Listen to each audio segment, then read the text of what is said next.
Welcome everybody to Extreme Off-Road Silly Bills, and today we're dealing with the 2011 Mazda RX-8 R3. Now this is 718 horsepower, 466 pounds-feet of torque from a 2.6 litre 4-rotor engine, and the vehicle itself now weighs 2,710 pounds.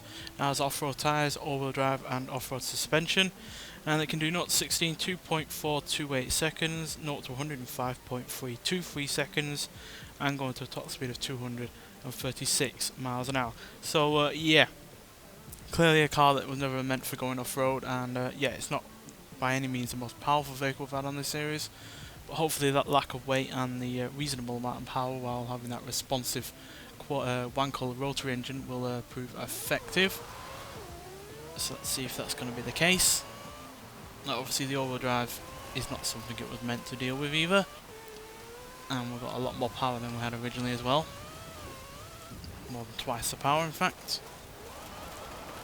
But it's still not all that much, so I'm hoping that it's not enough to overwhelm the car and keep it controllable. But it is at least the same kind of engine that it had originally. Just a lot more powerful.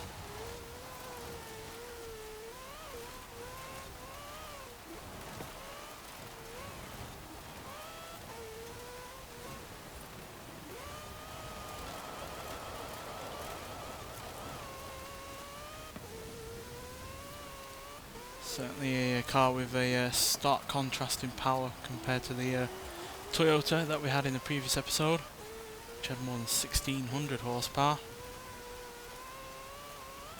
while weighing a lot less than this. I'm hoping this will be a bit more controllable in that car, and hopefully that stability will translate into a quick time.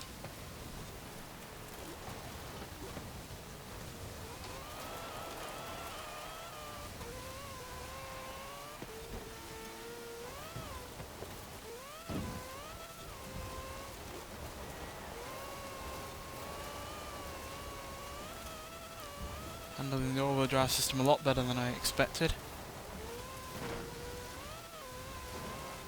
I'm not struggling for grip or anything for all this extra power.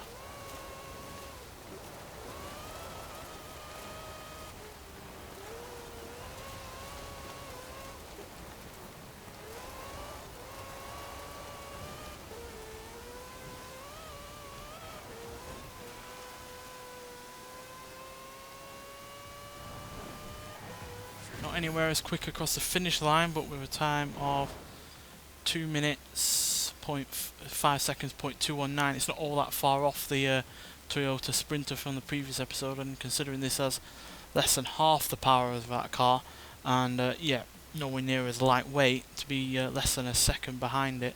In fact, it's only about less than 0.7 of a second behind it, is fairly formidable, quite frankly. And it's also managed to beat the likes of the Renault Clio RS16 Concept, Opel Manta 400, Ital Design 01, Rover SD1, Mercury Cougar Eliminator, Mitsubishi Lancer Evolution, and the Mercedes-Benz X-Class.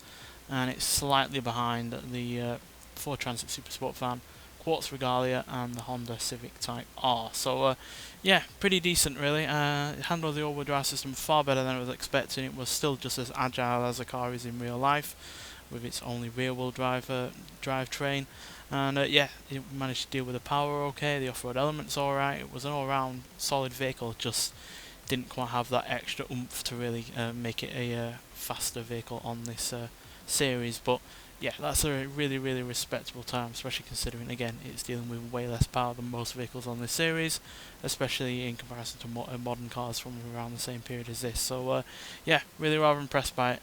Nonetheless, thanks for watching, and I'll see you in the next one. Bye.